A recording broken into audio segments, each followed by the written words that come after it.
E aí pessoal, tudo bem? Eu sou o Bido e no vídeo de hoje a gente vai resolver a máquina, né, Mr. Robot do TryHackMe, bem direto ao ponto, é basicamente um walkthrough, não vou entrar em muitos detalhes.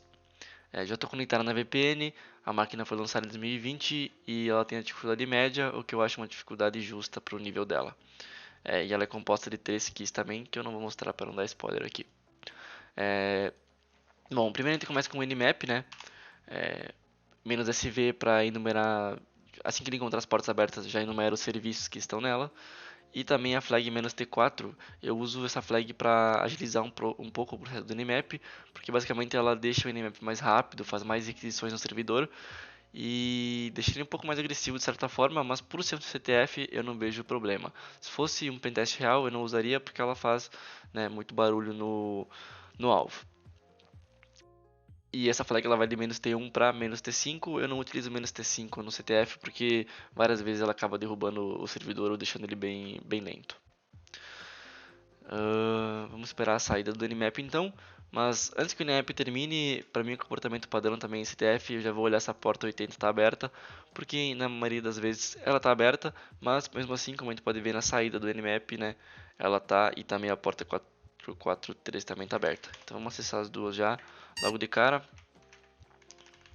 Porque por mais que sejam portas web, às vezes elas estão hospedando coisas diferentes, sites diferentes, mas como a gente pode ver, né, nesse caso não é isso que está acontecendo, basicamente o site está sendo replicado nas duas portas. O site ele é todo tematizado com Mr. Robot e tudo mais, e ele te dá vários comandos para tu navegar no site, tem uma historinha por trás bem bacana, mas que não vai ser útil para o CTF em si, então eu não vou passar uma a uma com vocês. Outra coisa padrão que a gente faz também, quando tem uma porta web aberta, é rodar o GoBuster. O GoBuster ele é utilizado para enumerar diretórios. Porque às vezes tem algum diretório escondido, né, que pode ser útil para a gente. Então, a sintaxe é essa, né, GoBuster, dir, porque a gente vai enumerar diretórios, "-U", aí a URL que a gente vai enumerar, "-W" e a wordlist que a gente vai usar. Normalmente eu utilizo essa big.txt. Se eu vejo que possivelmente existem outros diretórios que não estão, né, nessa lista, eu uso a lista do dirbuster, que detém muito mais palavras, né? A big.txt tem tá aqui, né, 20 mil palavras, o que é consideravelmente pouco, né? Também uso a flag "-T", né, que é para aumentar as threads, no caso para setar as threads com 25, né? Acho que o padrão é 10 do GoBuster, mas eu utilizo 25 porque vai mais que dobrar, né, a velocidade, e por se tratar do CTF também não vejo problema em fazer muito barulho no lado do servidor. Mais uma coisa padrão que a gente faz quando tem um diretório, né, um serviço web, é olhar o robots.txt, né? Esse arquivo ele é utilizado para determinar se alguma página não, se a pessoa, né, que configurou o site não quer que alguma página seja indexada pelos engines, né, dos navegadores. Nesse caso aqui tem dois arquivos aqui, mas que ele não está dizendo que não é para os indexadores, né, para as engines indexarem, mas de certa forma são interessantes. Nesse caso temos aqui a nossa primeira key, então temos aqui a nossa primeira key, né, é meio redundante. Mas basicamente acessando ela aqui, você vai obter a key, né? Primeira key obtida, e a gente também tem um arquivo aqui chamado .dic. Então vamos baixar ele. Normalmente esses arquivos eles são .dic são dicionários, né? Arquivos de dicionário. Então possivelmente a gente vai utilizar para alguma coisa posteriormente. Vamos copiar esse arquivo aqui para nossa pasta do Mr. Robot. E beleza, vamos ver só quantas palavras tem só de curiosidade. Várias palavras. Então o nosso GoBuster aqui, né, tá enumerando os diretórios. Vamos esperar ele enumerar aqui e ver se a gente encontra alguma coisa interessante. Por exemplo, vamos já dar uma olhada nessa barra image aqui.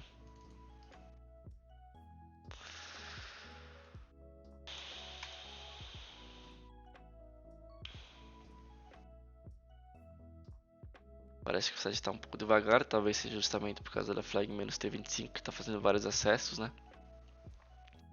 Outra coisa que a gente pode ver também no site é analisar os componentes que ele foi construído, né? Nesse caso, eu utilizo aqui a extensão Appalizer.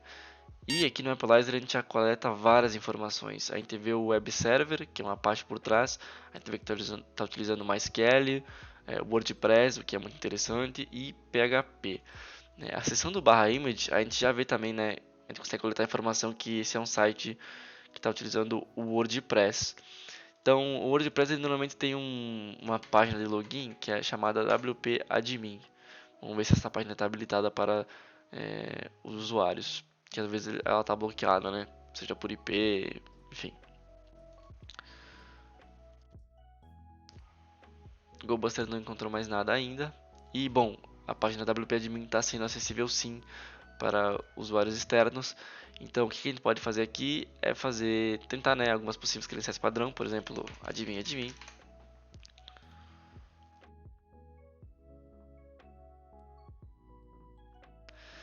E a gente não tem sucesso, mas a gente consegue coletar informação interessante que é, né, que o usuário admin não existe, né? O WordPress está retornando usuário inválido para os usuários que não existem, então possivelmente se a gente colocar algum usuário que é válido, ele vai retornar que esse usuário existe.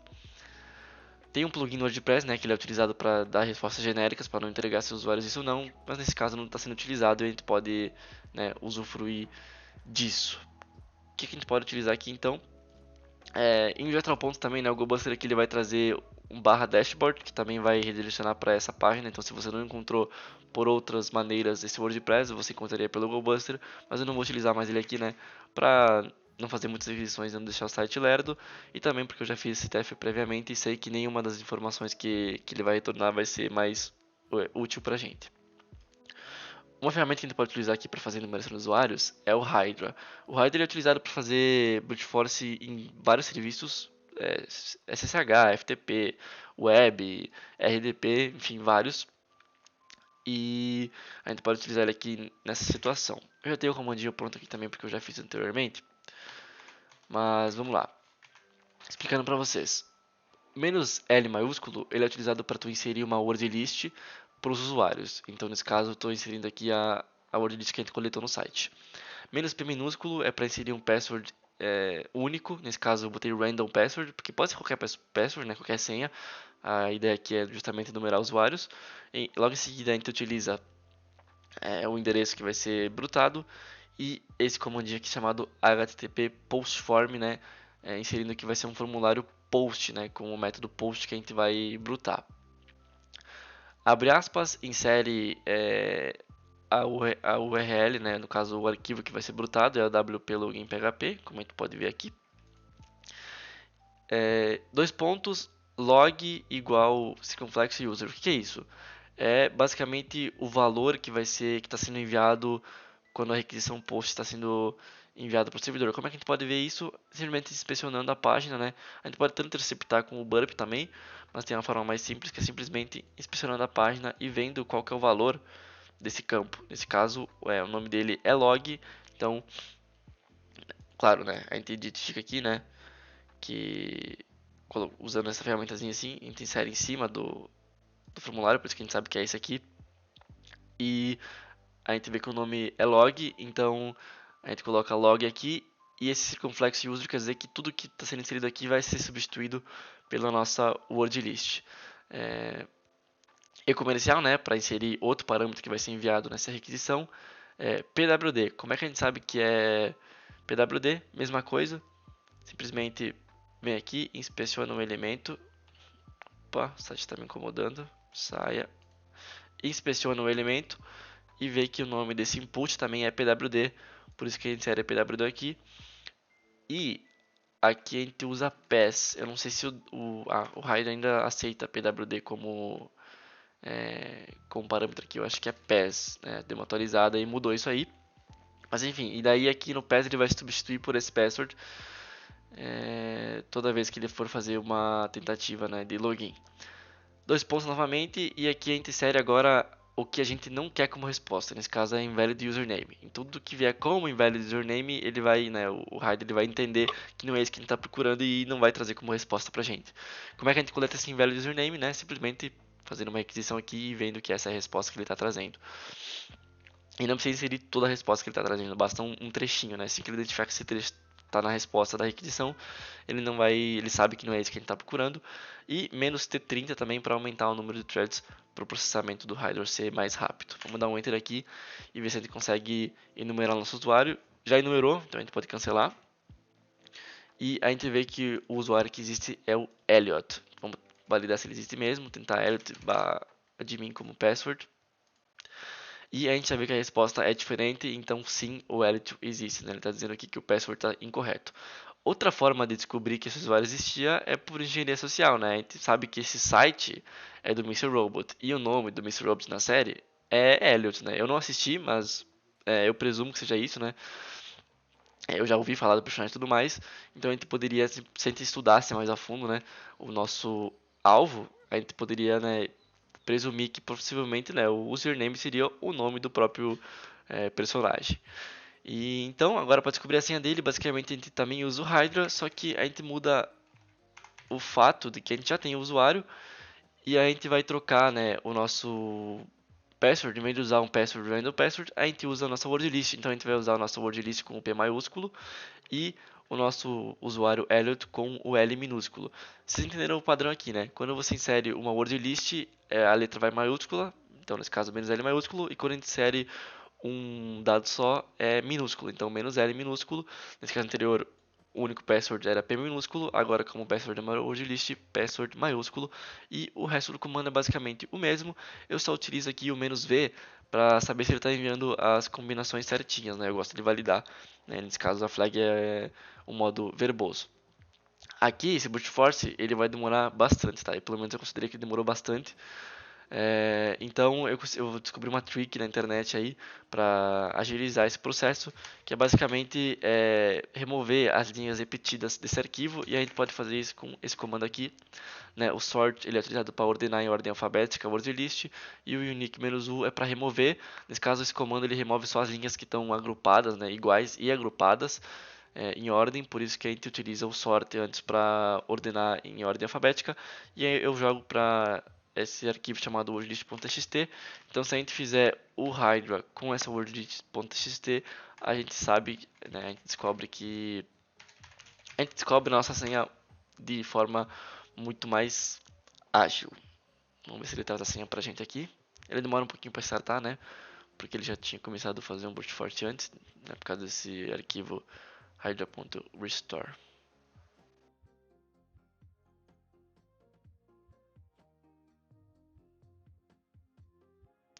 Bom, trouxe a nossa senha válida aqui, né? E vamos anotar isso no nosso notepad. Vamos ver se o login funciona.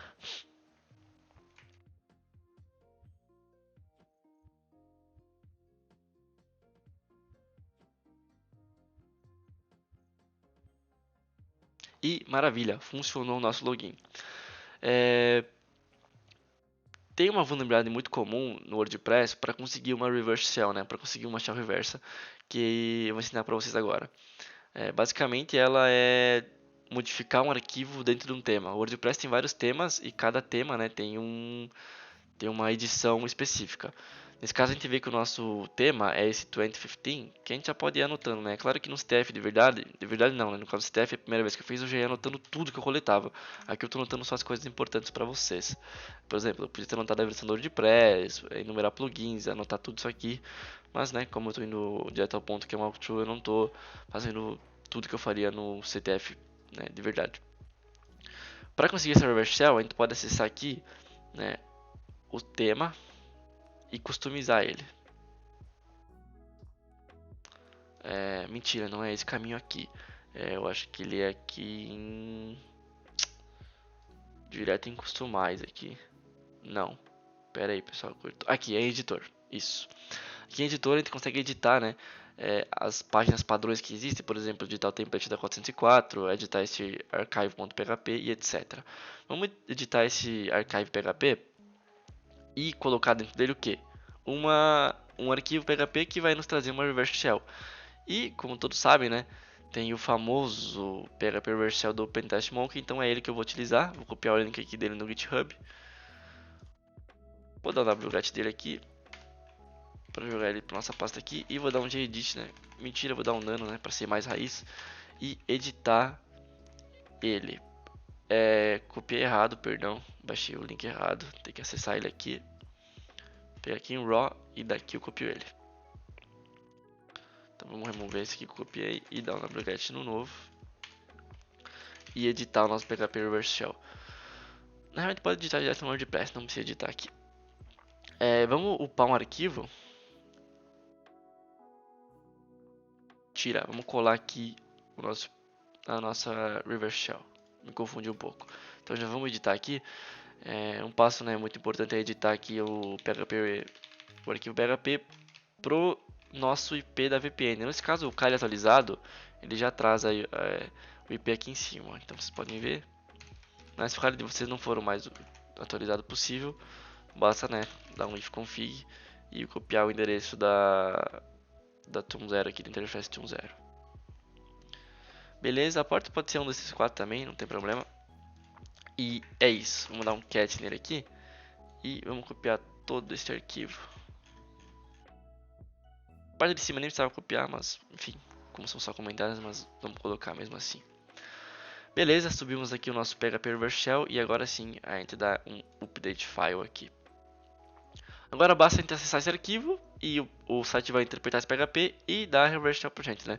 Nesse caso, a gente só precisa abrir aqui um listener na porta 1234.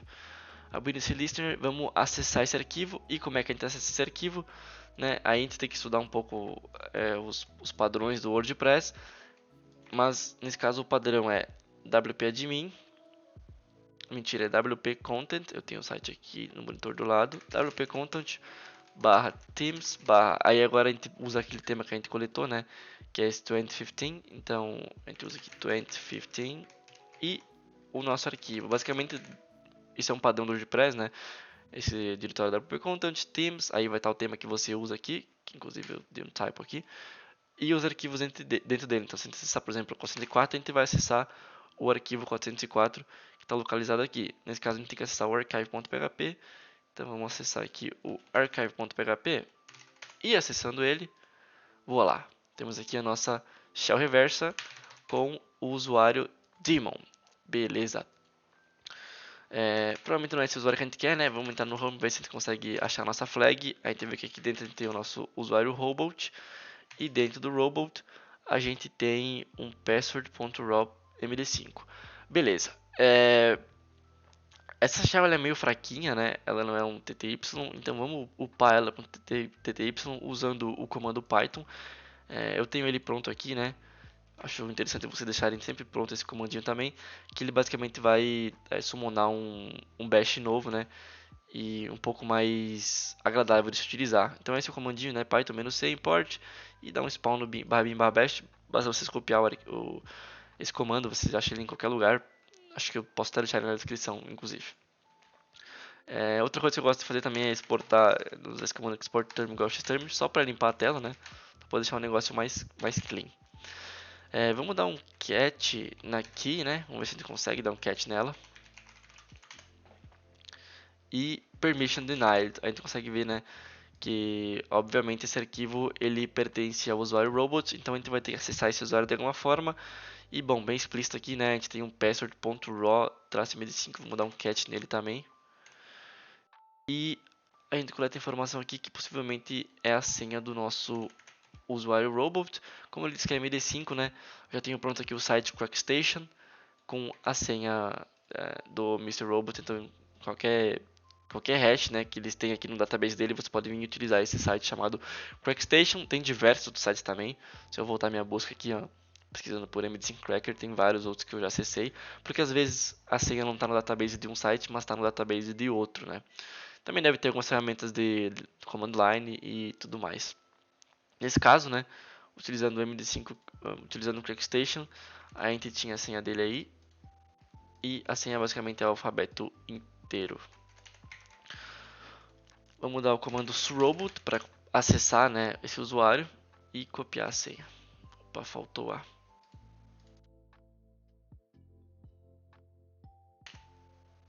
Legal, estamos com o robot. Então vamos dar um clear e vamos dar um cat nessa flag e nós temos a flag aqui. Show. Agora vem a parte mais fácil, por incrível que pareça, que é o Privilege Escalation. Se você utilizar as dicas também fica mais fácil ainda, né, lá do CTF. Mas Nesse momento eu teria rodado um limpias, por exemplo, mas antes de rodar o limpias, eu gosto de procurar por algumas coisas padrão, por exemplo, sudo "-l", para ver se tem alguma permissão de sudo. Então vamos ver se é o nosso caso. Não é o nosso caso. Também enumerar se ele tem algum grupo específico e tudo mais. E algumas dessas numerações que eu faço, eu tenho até comandinho pronto aqui também, é procurar por SYD bits, né, que são arquivos com a permissão de SYD. Explicando bem por cima, o SYD bit ele basicamente diz que o comando que tem ele vai ser rodado com o owner dele, quem é o dono dele. Nesse caso, por exemplo, o ping. Quando a gente rodar o ping, como ele tem um SYD bit, a gente vai conseguir rodar ele como o usuário root.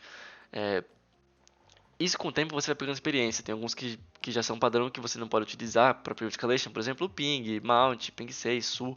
Esses comandos você não pode utilizar ele para Privilege Escalation, mas tem um interessante aqui no meio que é o nmap. Se o nmap tem um SYD bit, você vai conseguir sim fazer o Privilege Escalation para o usuário, né, que é o owner daquele arquivo. E nesse caso o owner é o root, então a gente pode utilizar, né, como o nmap tem um SYD bit, então vai conseguir utilizar esse comando como root. E, por incrível que pareça, pelo nmap a gente consegue spawnar uma shell. Então, é bem simples, é basicamente o nmap menos interactive, que é o modo interativo do nmap, e aqui a gente dá um exclamação sh. Spawnou uma shell com root, simples assim, certo? Então é uma prática aí deixar o nmap com SYD bit do root, né? Quem a gente é? Root. Bom, esse Privilege Escalation é bem simples, trivial, né? Se você já estudou um pouco de Privilege Escalation, então basta acessar aqui a pasta root que a gente vai ter a nossa terceira aqui. Certo, pessoal? Eu vou parar aqui para você não copiar, né? Para você chegar até essa flag. E é isso aí, o CTF, o Privilege Escalation é simples, a primeira aqui também é extremamente simples, eu acho que a aqui mais complicada é justamente aprender a sintaxe do Hydra e numerar certinho, e também aprender como obter a reverse shell por WordPress, né, que eu acho bem interessante esse modo de conseguir a segunda flag. É isso, pessoal, qualquer dúvida me contatem ou aqui no YouTube ou no LinkedIn, e até mais. Obrigado.